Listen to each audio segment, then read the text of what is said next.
उपाशी पोटी पण, जेवल्यानंतर सुद्धा.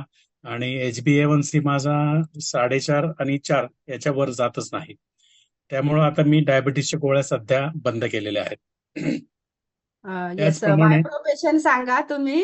तुम्ही गोळ्या बंद केल्यात, तुम्ही बाय प्रोफेशन सांगा म्हणजे लक्षात हा, येईल मी सगळ्यांना. मी येस. स्वतः MBBS डॉक्टर आहे. येस. गव्हर्नमेंट सर्व्हिसमध्ये आहे. सध्या पोलीस हॉस्पिटल सोलापूर या ठिकाणी नोकरी करतोय. येस. 22-23 वर्ष सर्व्हिस माझी झालेली आहे. आणि मी ज्या गोळ्या बंद केल्या त्या माझे जे डॉक्टर्स आहेत, डायबेटॉलॉजिस्ट, एंडोक्रायनॉलॉजिस्ट, यांच्या सल्ल्यानेच मी त्या गोळ्या डायबिटीसच्या बंद केल्या. आणि ब्लड प्रेशर मध्ये सुद्धा शेवटची मॅडमने आता जी स्लाइड दाखवली होती त्याचे करेक्ट आणि हुबेहूब सगळे अनुभव मला आलेले आहेत. माझा मानसिक तणाव कमी झाला, मला झोप यायची नाही, मला सगळं स्ट्रेसफुल कंडिशन असायची, चिडचिड व्हायची,